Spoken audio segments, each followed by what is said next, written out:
강릉 지역 일대 막대한 피해를 낸 산불이 잡혔습니다. 태풍급 강풍의 진화가 쉽지 않았지만 비가 내리면서 8시간 만에 주부를 진화했습니다. 박재성 숭실사이버대 소방방재학과 교수와 함께 이야기 나눠보겠습니다. 어서 오십시오. 네, 안녕하십니까.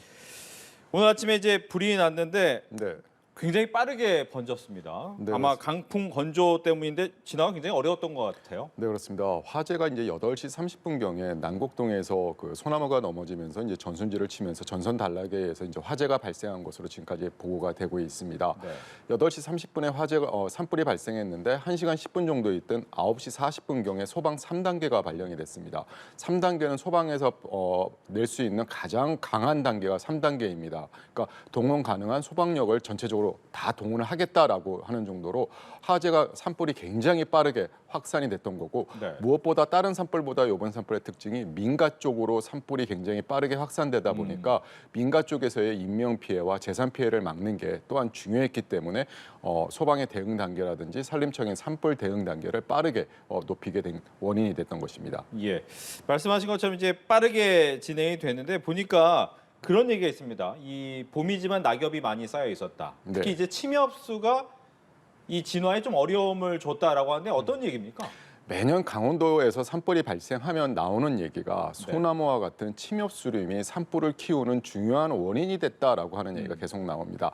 강원도 같은 경우는 바닷바람이 해풍이 부는데 해풍에는 염분이 있습니다. 그렇죠. 그래서 이런 바닷바람을 막아주는 방풍수림이 형성이 되는데 이런 소나무와 같은 침엽수림이 방풍수림으로 굉장히 적합하기 때문에 예전서부터 이제 소나무와 같은 침엽수림을 많이 이제 심게 된 것인데 뭐 잘 아시겠지만 소나무 같은 경우는 송진이라고 하는 휘발성 물질이 있습니다. 아하.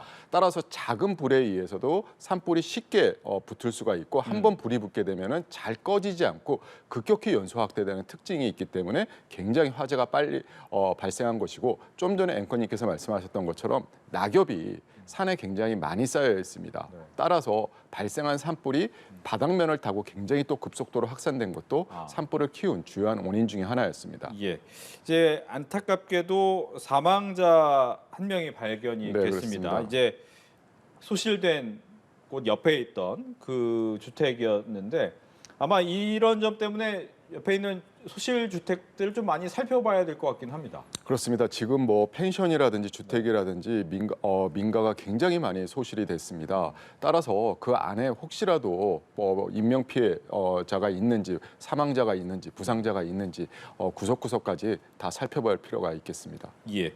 지금 뭐 초반에는 강풍 때문에 헬기를 띄우지 못했지만 네. 헬기가 이제 뜨기도 하고 또 비도 좀 오면서 이제 100% 진화 얘기는 나오지만 네. 안심할 수는 없을 수 있죠. 네, 그렇습니다. 천만다행으로 2시 30분 경서부터 이제 바람이 조금 잦아들었습니다. 따라서 이제 헬기를 3대를 띄울 수가 있었는데 초대형 헬기 1대하고 대형 헬기 2대를 띄워가지고 헬기를 통해서 주부를 잡을 수 있는 기회를 잡을 수가 있었고요. 네. 또한 그때 이제 비가 내리기 시작했죠. 5mm 정도 비가 굉장히 집중적으로 짧은 시간대에 내리면서 또한 그 주부를 잡는 데 굉장히 중요한 원인이 되었고 또한 지형적인 특성도 있었습니다. 산불이 발생했던 남곡동 같은 경우가 오른쪽이 동해안이고요. 아래쪽이 경포였기 때문에 산불이 확산되는 데 분명히 한계가 있었던 그런 원인적이 있었는데 우리가 지금 이제 주부를 잡았다라고 하게 되는데 강원도 산불의 특징은 재발화되는 경우들이 굉장히 그렇죠. 많습니다. 우리가 2005년도 양양 산불 같은 경우 주부를 잡은 것으로 알고 헬기를 다른 쪽으로 이렇게 돌렸다가 거기서 재발화가 되면서 피해를 키운 그런 가슴 아픈 사례가 있기 때문에 네. 이번 같은 경우는 좀 더 오랜 시간 동안 유심히 혹시라도 재발화 잔불이 없는가라고 하는 부분을 확인을 해야 될 것 같습니다. 예. 아마 그 시간이 아마 오늘 밤이 네, 될 것 그렇습니다. 같은데 밤에는 그럼 어떤 식으로 감시를 해야 됩니까?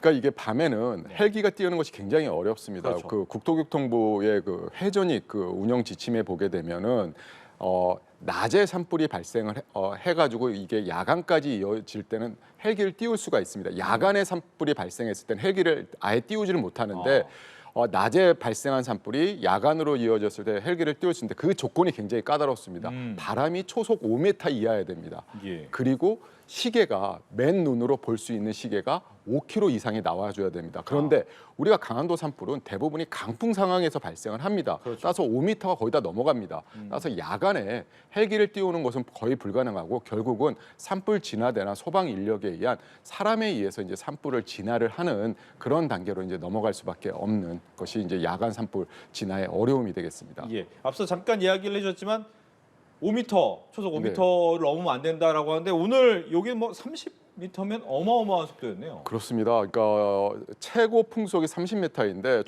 초속 30m다라고 하면 시청자분들도 이게 어느 정도의 바람인가라고 하는 것이 체감이 안 되실 그렇죠. 텐데 이거를 우리가 시속으로 한번 표현을 하면 136km 정도가 됩니다. 우리가 보통 고속도로의 최고 속도가 100km나 110km 정도인데 네. 고속도로에서의 자동차의 최고 속도를 약 30km 이상을 넘어서는 바람이 낮에 계속 불었고 그게 산불을 키운 중요한 원인으로 작용했다는 것이죠. 예.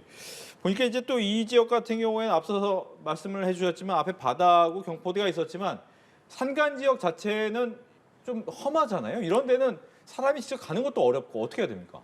그렇습니다. 우리가 이제 보통 주부를 이제 헬기를 통해서 진화를 하게 되는데 네. 또한 이제 인력에 의해서 산불 진화대나 소방 인력에 의해서 이제 산불을 진화를 같이 이렇게 병행해서 해줘야 됩니다. 특히 야간 같은 경우에는 인력에 의한 산불 진화가 굉장히 중요한데 네. 이런 어떤 산악이 굉장히 험한 데 같은 경우는 우리가 접근하려면 인도가 있어야 되거든요. 아하. 인도 자체도 제대로 되어 있지 않는 경우도 많고 접근 자체가 어렵기 때문에 산불 진화하는 것 자체 굉장히 어렵고요. 또 하나 산불의 확산은요.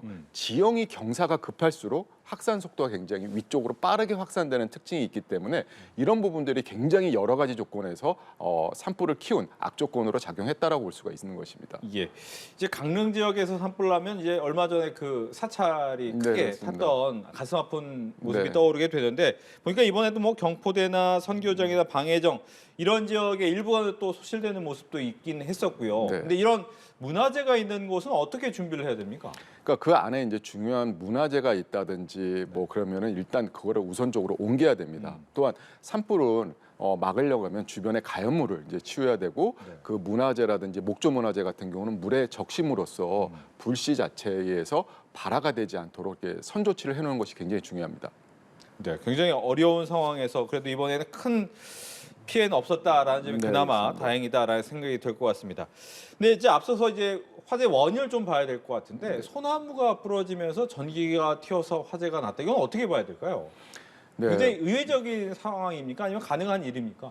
우리가 몇 년 전에 발생했던 강원도 삿불 같은 경우에도 그 전신준에 있는 변압기가 폭발을 하면서 이제 네. 화재가 발생해서 기억이 납니다. 대형 산불로 했던 네. 기억이 나실 겁니다. 네. 강원도에서는 바람이 워낙 봄철에 강하게 불기 때문에 이런 전신주, 이 나무가 넘어지면서 전신주를 친다든지 전신주 자체가 흔들리면서 거기에서 화재가 발생한다든지 이런 문제들이 굉장히 많이 발생을 하고 있습니다. 따라서 이런 어떤 전신주라든지 화재 발생이 위험이 있는 지역에 있는 수목이나 이런 것들은 조금 더 이렇게 정리를 해줌으로써 네. 그런 부분들이 산불 발생의 원인이 되지 않도록 조금 더 이렇게 준비를 해둘 필요가 있겠죠. 예.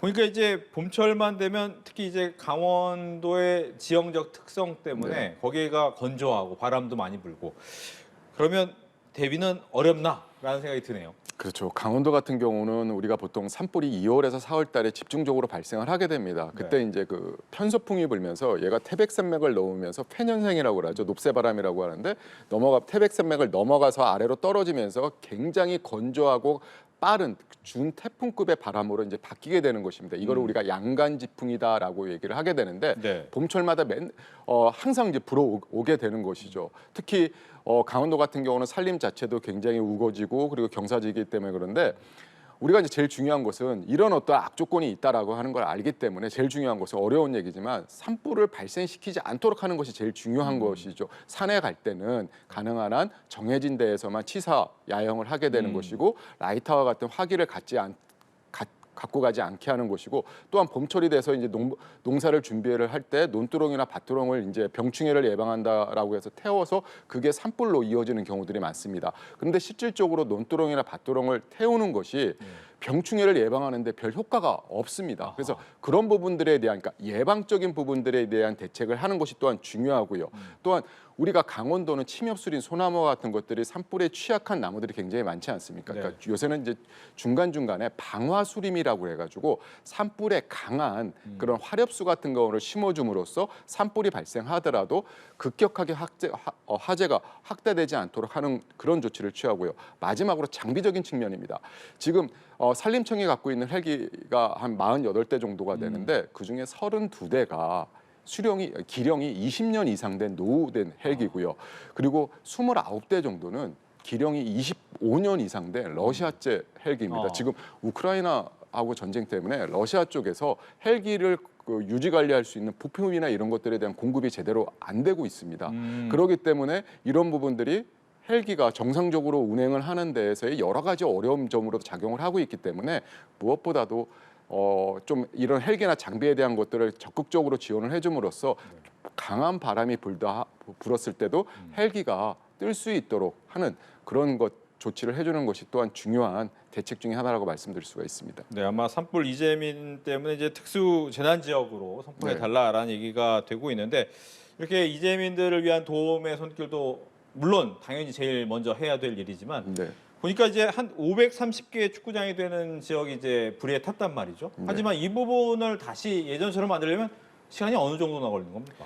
그러니까 이 산불이 났었을 때 네. 거기에 되면 나무가 타는 것뿐만 아니라 거기에는 여러 가지 굉장히 그 생태계가 존재를 하게 됩니다. 그렇죠. 이거를 산불이 발생하기 전 원 상태로 돌리려고 하면은 뭐 50년 이상이 걸린다라고 할 정도로 우리가 단순하게 식목을 해서 나무를 키우는 것뿐만이 아니라 불에 탄 토양이라든지 그 안에가 있는 여러 가지 생물과 생태계를 봉헌하는 데서는 50년 이상의 굉장히 오랜 세월이 걸리기 때문에 우리의 작은 부주의가 이렇게 많은 피해를 일으킨다라고 하는 것을 이번 기회로 다시 한번 경각심을 가져야 되겠습니다. 알겠습니다. 강릉 지역의 주불은 일단 진화가 됐지만 잔불 정리까지는 오늘 밤까지 좀 더 살펴봐야 된다라는 얘기를 드리면서 박재성 교수와 함께 이야기를 나눠봤습니다. 오늘 얘기 잘 들었습니다. 네, 감사합니다.